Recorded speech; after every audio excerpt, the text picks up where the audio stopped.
Is it a balloon? Is it a weather tracker? Or is it a UFO?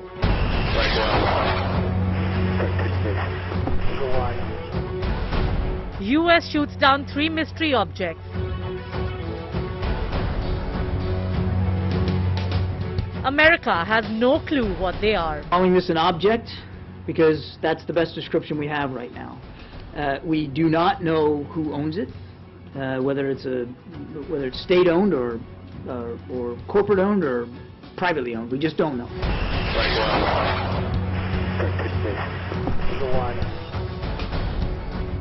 We put the facts out for you. Mystery over flying objects, top focus on 6 p.m. Prime.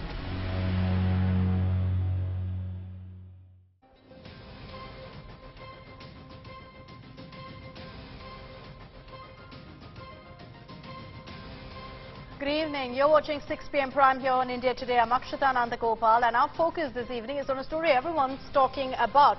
It's the biggest story that's emerged this week of America first shooting down a Chinese spy balloon and then shooting down 3 more objects which even America is completely confused by. They have no clue what it is.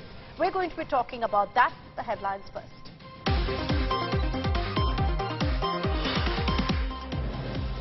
Prime Minister Modi kicks off India's flagship Air Might show. Stunning air display by our air heroes as Surya Kiran Su-30s and light utility helicopters take to the skies. हमारा लक्ष्य है कि 2024-25 तक हम export के इस आंकड़े को $1.5 बिलियन से बढ़ाकर $5 बिलियन तक ले जाएंगे. Endless expungements in Parliament yet again as Adani showdown peaks. Amid Modi-Adani bye-bye slogans by the opposition, Kharge accuses the Rajya Sabha chair of bias and almost immediately his remarks are expunged.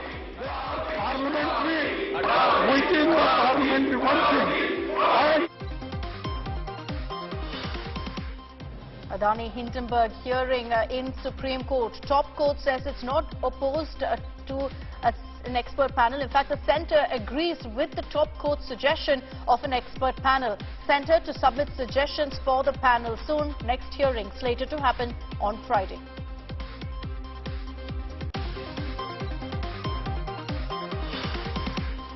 Shocking story from Karnataka. Praveen Netaru, murder accused in poll fray from SDPI ticket in Karnataka. Accused Shafi Bellare, who is in NIA custody, shortlisted in Puttur constituency. SDPI speaks to India Today, defends and justifies move.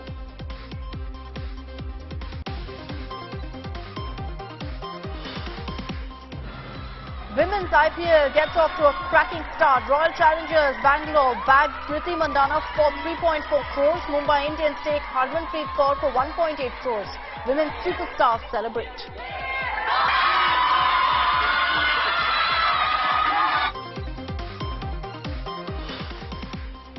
Bodies upon bodies pile up in Turkey as the death toll nears 40,000 now. Mass grave horror unfolds. More graves that are being dug up all along. There's no tombstone. In some instances, like here, all you see is the number 267. In some instances, you see a name when the person has been identified. And more trees, amidst these pine trees, more graves are being dug.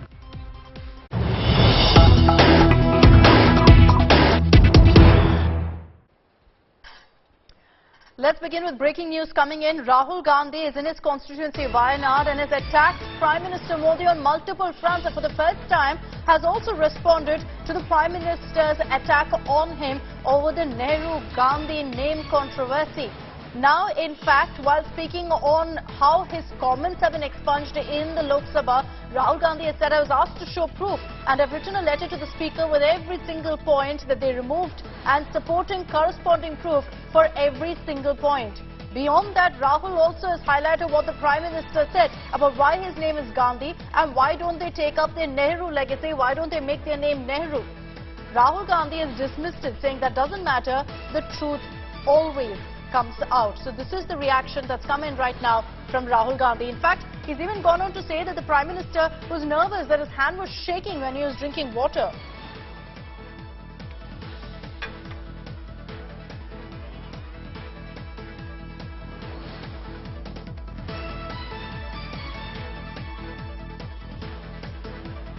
So we'll get you, in fact, the reaction from Rahul Gandhi in just a bit. I want to bring in Supriya Bharadwaj as well as Shibimol, who's joining us live from Thiruvananthapuram. Supriya, to you first. First reaction from Rahul Gandhi on all the attacks that the Prime Minister rained on him in the Lok Sabha.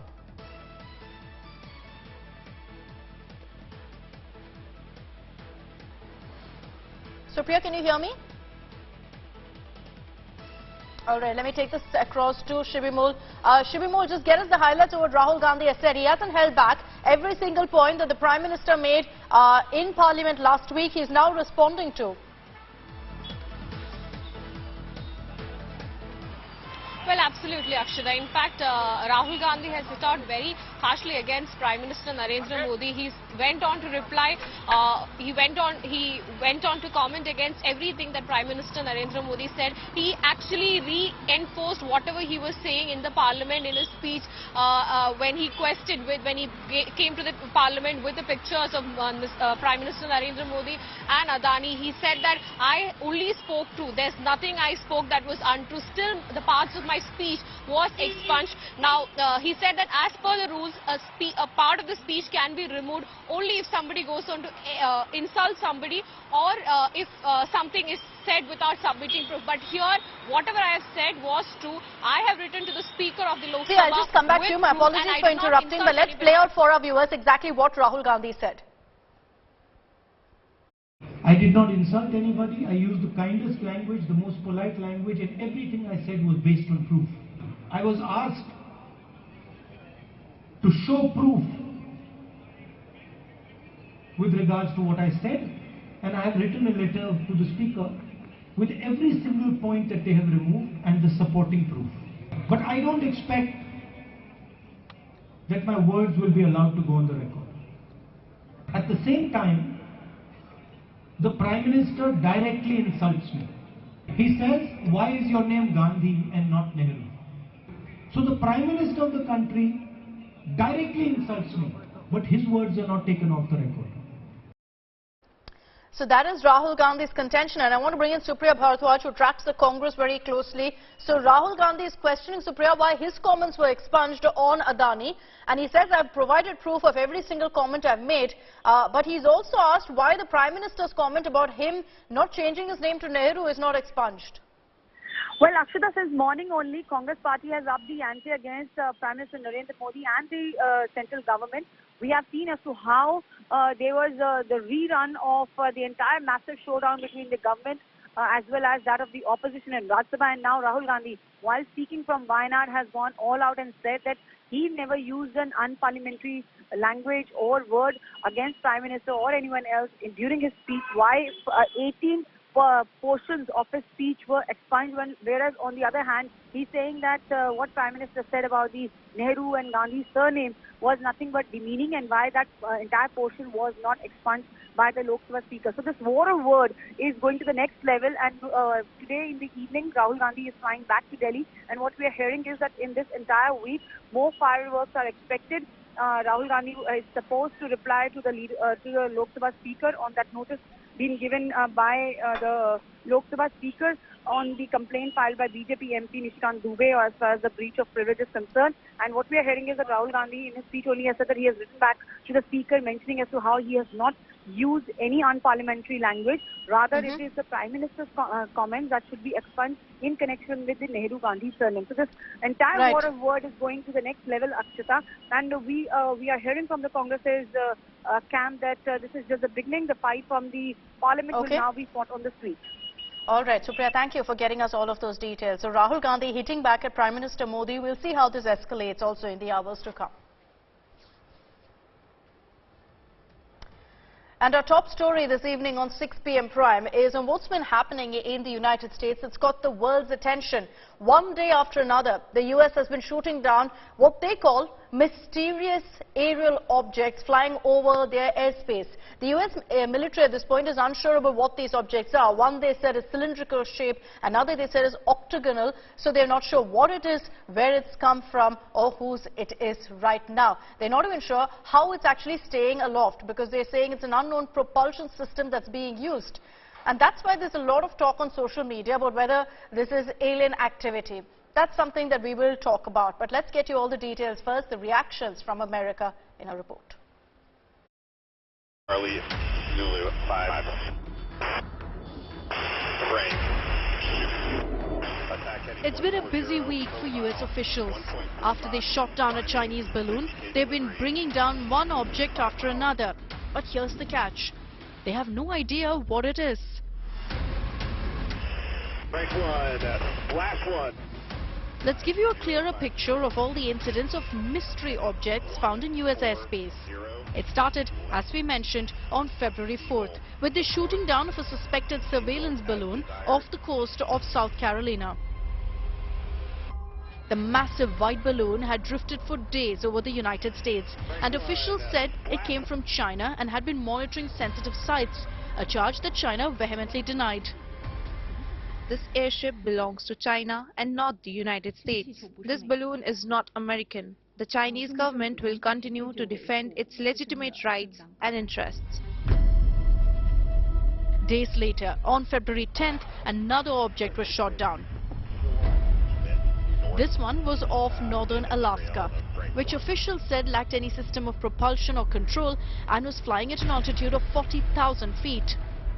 Calling this an object because that's the best description we have right now. We do not know who owns it, whether it's state-owned or corporate-owned or privately owned. We just don't know. We don't know. As I said, state-owned. Exactly 24 hours later, President Biden authorized another shoot-down. Again, it was a strange object with no clarity of whose or what it was. Charlie, Zulu, A US F-22 fighter jet shot down this unidentified object over Canada. last one.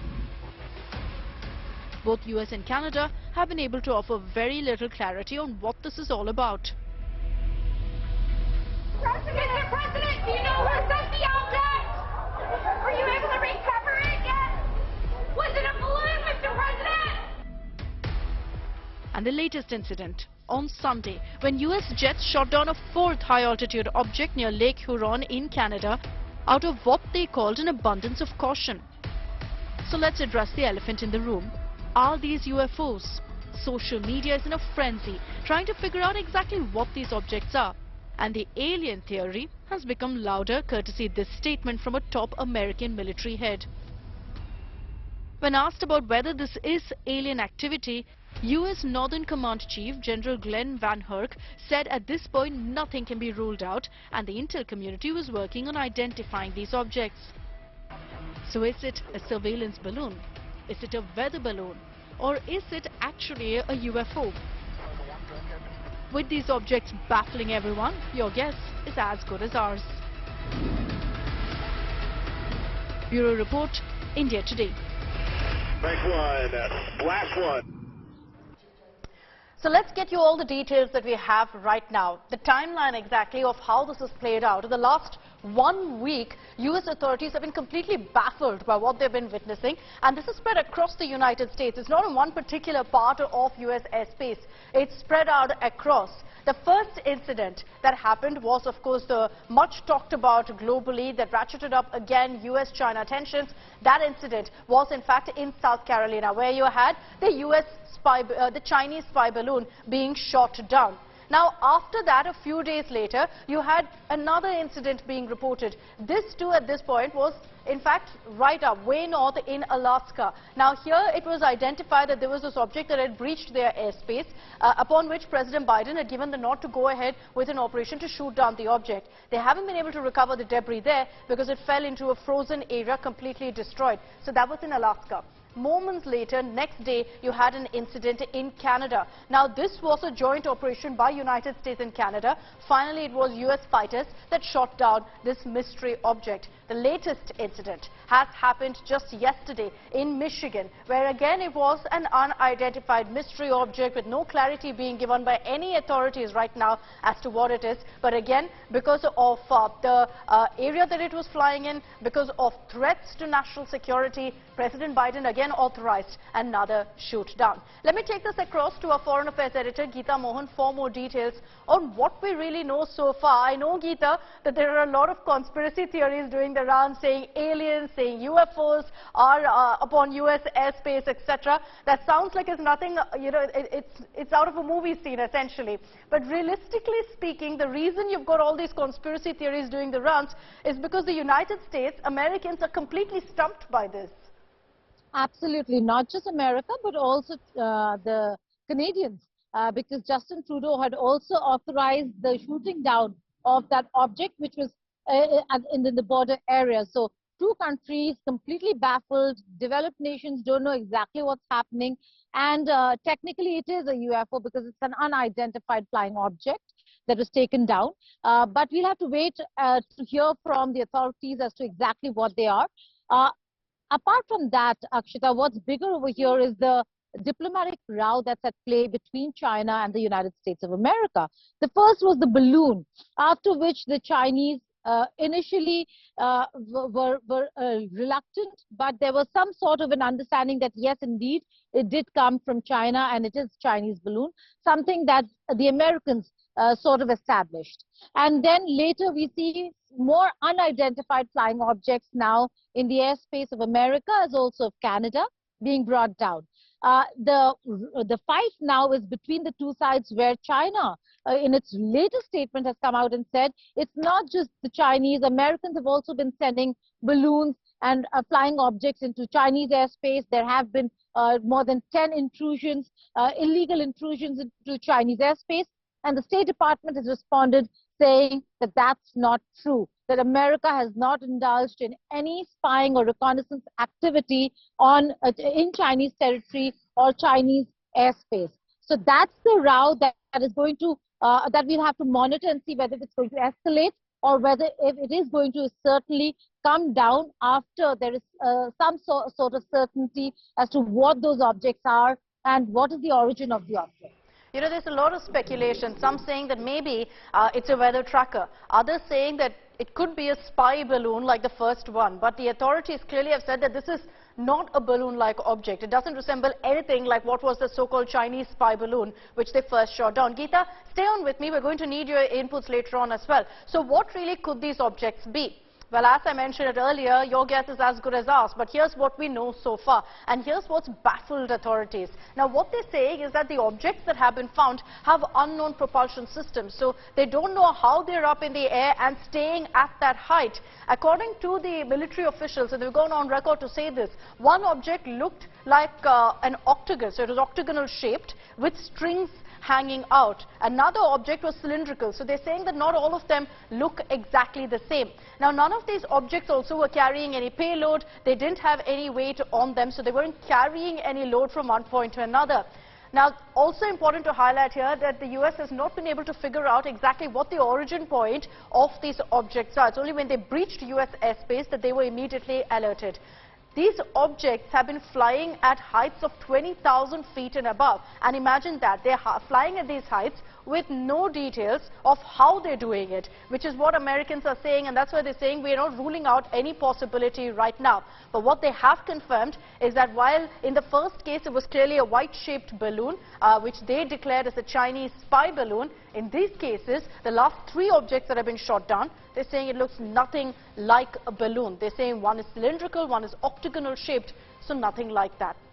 Let's get you a sense of what the US has said on record so far. This is the communication from the White House. In the incident that happened near the Canadian border, you had the White House saying that this was in fact a step that was taken to bring down an unmanned object, unidentified, let me remind you. Listen in to exactly what the White House spokesperson said. We're calling this an object because that's the best description we have right now. We do not know who owns it, whether it's state-owned or corporate-owned or privately owned. We just don't know. We don't know. As I said, state-owned. We don't know if it's state-owned, and we don't understand the full purpose. We don't have any information that would confirm the object. It was much smaller than the spy balloon that we took down last Saturday. The way it was described to me was roughly the size of a small car, as opposed to a payload that was like 2 or 3 buses size, right? So much smaller, and not of the same, no significant payload, if you will. The predominant concern by the president was a safety of flight issue at that altitude. Remember the one that we shot down last Saturday? It was at 65,000+ feet. So no threat to civilian aircraft. This one at 40,000 feet could have posed a threat to civilian aircraft, and it did not appear to have the maneuverable capability that the other one did. So, you know, virtually at the whim of the wind.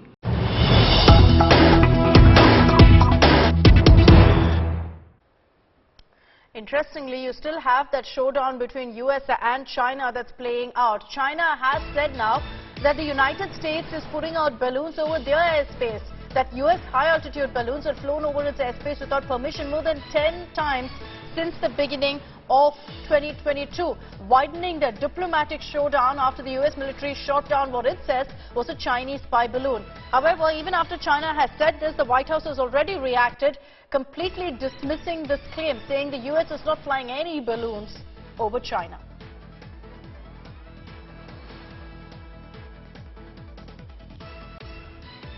"美方的气球非法进入别国的领空，并不是什么稀罕事。就像我刚才所介绍的那样，仅去年以来，美方的高空气球未经中国相关部门批准，就10余次非法飞越中国的领空。所以美方应当改弦更张，反躬自省，而不是抹黑指责中方。" So let me take this back across to Geeta Mohan. So Geeta, you know, away from all of these questions about these mystery objects, the very first object that the US brought down, which they said was a Chinese spy balloon, the repercussions of that you still see in this diplomatic row between the US and China. China now saying that, you know, the US has put across their balloons several times through 1 year, through the course of 2022. But have they also produced any evidence? Well, not really. At this point in time, no evidence has been exchanged by either side. But yes, there has the fact that Americans are sitting with the object and the Chinese are speaking about it is the whole difference over here.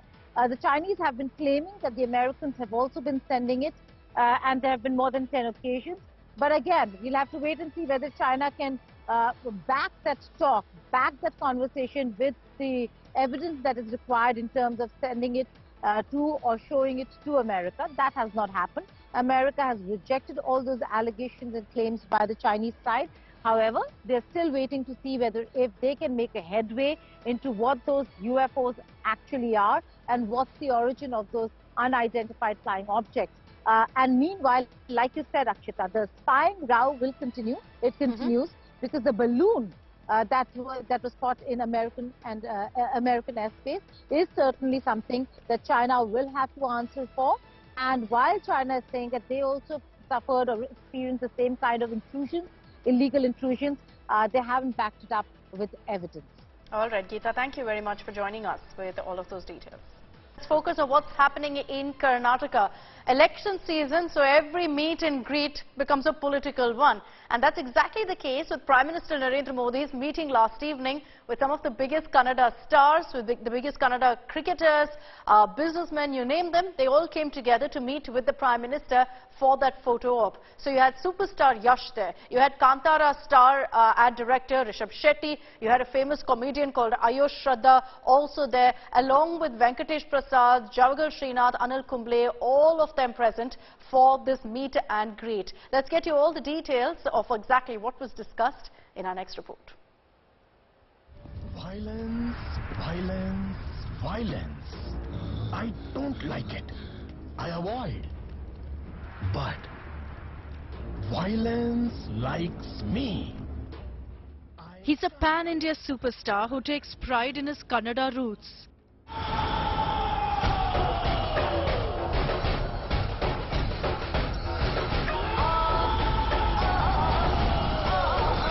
He's taken the world by storm by putting the spotlight on Kannada traditions. 21 Surya Namaskars every day for 21 days. Ayyo devre, 21 Surya Namaskars every day, 21 days. Jagrate, you will turn into a butterfly. And she's got everyone laughing with her on-the-spot Kannada household jokes. These icons and many more got a chance to meet Prime Minister Narendra Modi on Sunday night as he hosted them for an evening full of Kannada flavour, no doubt. Actors, cricketers, comedians, producers, businessmen. The most popular and influential Kannadigas came together for a unique meet and greet. Stars Yash and Rishabh Shetty, comedian Shraddha Jain aka Ayyo Shraddha, cricketers Venkatesh Prasad, Javagal Srinath and Anil Kumble among others were present for this evening hosted by Prime Minister Modi at the Raj Bhavan in Bengaluru. It's like a dream come true. मैं उनको प्रधानमंत्री जी को मैं एक महान नायक मानता हूँ और उनको मिलके बहुत खुशी हुआ है. बहुत बार कांतारा उनके मुंह में आया तो वो सुन के बहुत खुशी हुआ मुझे. Still in a daze. He met me and we shook hands as I entered the room and he said, Ayyo. Ayyo is a prefix to my social media handle. It's called Ayyo Shraddha. And he told us how proud he was about the way South Indian film industry has showcased the beauty of our country, the richness of our country. It was wonderful. It's a great honor to meet the Honorable Prime Minister. I had met him 5 years ago in Chhattisgarh in one of the events, and post that this was the personal interaction that I've had. It was wonderful. The Kannada icons were all smiles as they met Prime Minister Modi, and it's sending ripples across Karnataka. It was an excellent meeting. We discussed quite a few topics. I think one of the topics was about, obviously it is sports. It was nice to hear from the Prime Minister that it is important to have sport as a syllabus from the school itself.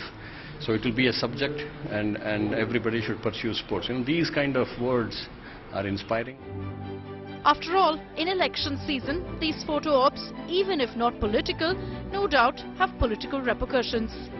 Just days ago, Home Minister Amit Shah over the weekend kicked off his speech in Dakshina Kannada district by invoking the Rishabh Shetty starrer Kantara amid loud cheers.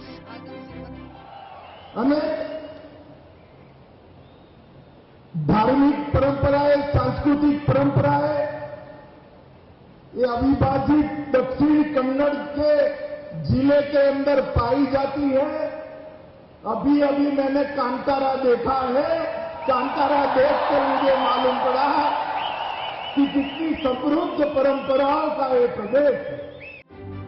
The BJP will be counting on these images of Prime Minister Modi with the likes of Yash and Rishabh Shetty sparking a fan frenzy. The two are after all mega stars in Sandalwood, and any talk of their close relations with the Prime Minister could sway fans. Remember, this meet and greet comes days after another superstar, Kicha Sudeep, met with Karnataka Congress chief DK Shivkumar. A dinner meet that set tongues wagging but only to be played down by the Congress. No, he is a friend of ours. I wanted to discuss about the film industry, problem of the film industry. What is there we have to include in the manifesto. That is how I have met him. Have you invited for any campaigns for Congress? No, I have not discussed politics with him. So what impact will these viral photos have during election season in Karnataka? Bureau Report, India Today. Let me take this across now to Sagai Raj, who's joining us live from Bengaluru. Sagai, good evening. All those pictures have gone viral, especially the personal anecdotes that each of them have shared of their conversation with Prime Minister Modi. But was politics at all part of the menu, Sagai?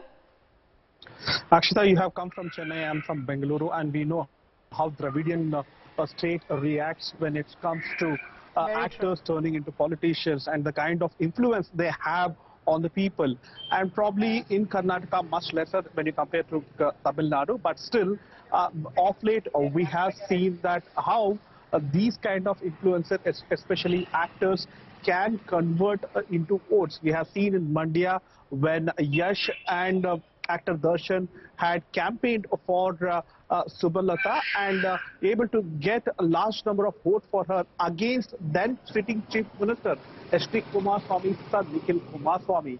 And probably this particular meeting, though they might say that it is not political, but still, as you rightly mentioned, that many people can read in between lines that how these can change the voters' mind, especially the fan followers, the kind of fan followers Yash have, the kind of fan followers Rishabh Shetty has, and the kind of fan followers the cricketers have in the state of Karnataka.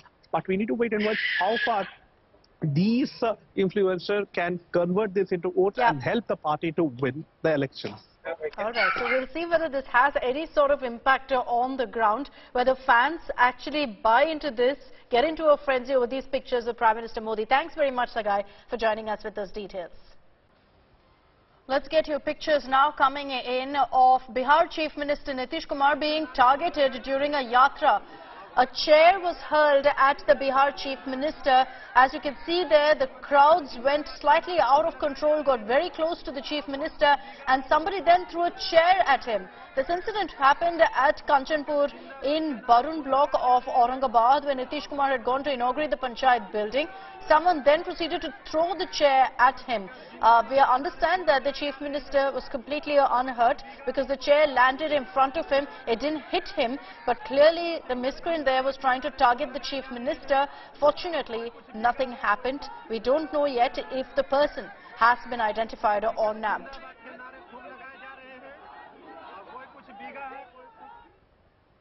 All right, let's get you details of how, in fact, in the Praveen Netaru case, the murder accused, a man who's in NIA custody, could very well get an election ticket in the upcoming polls. Praveen Netaru, a BJP Yuva Morcha worker who was murdered, who was hacked to death in broad daylight in Dakshina Kannada district in July, was in fact, and there were several others who were involved in the murder, but one of the accused has been shortlisted now to contest polls from an SDPI ticket. SDPI State President Abdul Majid has announced that the party will field Shafi Bellare as the candidate for the Puttur constituency in Dakshina Kannada. Right now, there are many names doing the rounds. One of the top contenders is actually Shafi. And he's currently in NIA custody, but that hasn't stopped the SDPI from going ahead with actually projecting Shafi as their candidate. Remember, Praveen Netaru was hacked to death with machetes by bike-borne assailants in Bellare village in the district's Sulia Taluk. There's been endless outrage about it. The NIA even gave out details of how the PFI had plotted this particular attack. Shafi Bellare, the accused, has also repeatedly been seen at PFI platforms. Giving a ticket to a person who's a murder accused and a person who is responsible for inciting communal violence here in Karnataka, it really shows what is the political party stands for. It is totally condemnable, and see, every time we need to have political parties, Puja, who could be source of inspiration to the coming generations. And having leader like this, who's a criminal, who is communal, who is prejudiced, so it shows what is his political party stands for. His defeat is certain. They are deliberately putting him as a candidate only to disturb the political atmosphere in Karnataka, or to polarize the political atmosphere further between majority and the minority community. But their designs will be defeated by both the minority and the majority community, who always desire peace in the state. There's a war of words playing out over Home Minister Amit Shah's jibe against Kerala. So it's now being pitted as a Kerala versus Karnataka war. Chief Minister Pinarayi Vijayan has taken great offence to what Amit Shah has said and has hit back. Remember, Amit Shah had made this comment in Karnataka when Amit Shah had rather cryptically hinted at how unsafe Kerala is. He had said, and I quote, there's Kerala close to Karnataka. I don't wish to speak much. Only BJP can keep a state safe. So it was presumed that he was trying to claim that terror elements came in from Kerala into Karnataka. Now, at an event in Kottayam, Pinarayi Vijayan has responded, challenging Amit Shah to explain what kind of peril Kerala actually posed to Karnataka. He's also reiterated and given several examples to say Kerala is an oasis of peace and secularism, and that the Sangh Parivar agenda has found little traction in the state. Responding to Shah's warning to the people of Karnataka to be wary of Kerala, Vijayan went on to highlight how communities are living peacefully in Kerala versus all of the communal tension, the incidents, the violence that has broken out in BJP-ruled Karnataka. आपके नजदीक केरल मैं ज्यादा कहना नहीं चाहता अगर कर्नाटक को सुरक्षित रखना है तो केवल और केवल भारतीय जनता पार्टी रख सकती है नरेंद्र मोदी के नेतृत्व में कर्नाटक की भाजपा सरकार കേരളം എന്താണ് കർണാടകയിലെ സ്ഥിതി എന്താണ് എന്ന് എല്ലാവർക്കും നല്ലതുപോലെ അറിയാമല്ലോ നോക്കൂ കേരളത്തെ അവിടെ ഇതാ ഒരു വിഭജനവുമില്ലാതെ ആളുകൾ ജീവിക്കുന്നു എല്ലാവർക്കും സുരക്ഷിതത്വം അതല്ലേ കേന്ദ്ര ആഭ്യന്തരമന്ത്രിയുടെ വാക്കുകളിൽ നിന്ന് വരേണ്ടത്. Moving on, the tussle between KCR's BRS and the BJP continues in poll-bound Telangana. Bandi Sanjay, the BJP Telangana president, has sparked a new controversy as he said that his party would wipe out the Nizam legacy and erase the memories of Nizams from the minds of people. Bandi Sanjay further claimed that BRS was building a new secretariat with domes to remind the people of Telangana of the Nizam culture, even after Nizams killed thousands of people. Sanjay Kumar also accused KCR of doing this to please Owaisi and the AIMIM to win the upcoming elections. And this comes after the BJP Telangana chief earlier said that if the BJP is voted to power, they would destroy the domes atop the state secretariat, which in fact will be inaugurated by Chief Minister KCR in a few days from now. Nizam వారసత్వాన్ని నిజాం యొక్క నెత్తుటి మరగలను ఎట్టి పరిస్థితుల్లో తెలంగాణలో లేకుండా ఈ తెలంగాణ సమాజానికి ఒక మంచి స్ఫూర్తిని అందించే విధంగా తాజ్ మహల్ తెలంగాణ రాష్ట్రంలో ఉండనియం అసెంబ్లీలో ఉండనియం నువ్వు డూబులు కడితే దాన్ని తీసేస్తాం పక్క భయపడాల్సిన భయపడేపాటు భారతీయ జనతా పార్టీ ఇలా హిందువుల ఆరాధన అనేది పోచమ్మ తల్లి గుడి మాత్రం ఆ గుడి గురించి మాత్రం మాట్లాడు. The auction for the inaugural edition of the Women's Premier League is underway. Mumbai and nearly 400 players would have gone under the hammer by the end of it. But for now, there are some players who have already been bagged and for big money at that. Indian opener Smriti Mandhana attracted the biggest bid and was bought by RCB for a staggering 3.4 crores. Ashley Gardner is the second most expensive buy of the day, followed by Natline Skiver. India's Deepti Sharma and Jeremy Rodriguez were also scooped up for more than 2 crore rupees. And as news of the auction travelled to the Indian women's team, there were celebrations and loud cheers. In a video going viral that you see on your screens there, the Indian players can be seen jumping with joy as RCB broke the bank for Mandhana. Rahul Rawat is joining us with more details on this. Rahul, good evening. Feels great, honestly, to discuss women's cricket for a change. What a great beginning, really, to WPL. Well, absolutely, Akshita. This actually is a watershed moment in world cricket as far as women's cricket is concerned.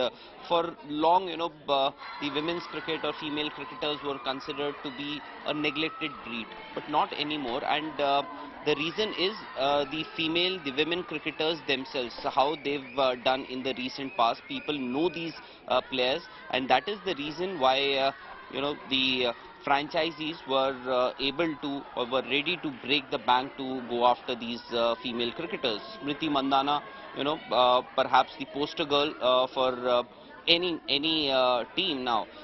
Remember RCB, they had Virat Kohli as their face for a very long time, and now next to Virat Kohli they will also have Smriti Mandhana there. 3.4 crores is what the RCB shelled out to get Smriti.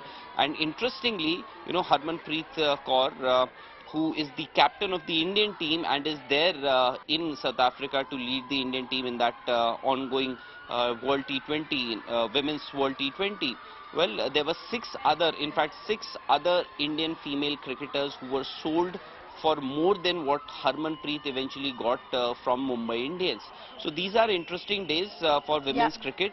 And there's a World T20 also going on, and the first match may have helped a few players to bag these amounts that they eventually got today at the auctions. All right, Rahul, thank you for joining us. It's amazing to see, and this is the least that they really deserve. But this is, as Rahul pointed out, not just a great moment for Indian women's cricket, but worldwide as well. Makes a huge difference that we're bringing this kind of focus, this kind of money, and these kind of big budgets into women's cricket as well. I want to play out for you that lovely moment where, in fact, the news broke on the TV. You see all the women up cheering and celebrating.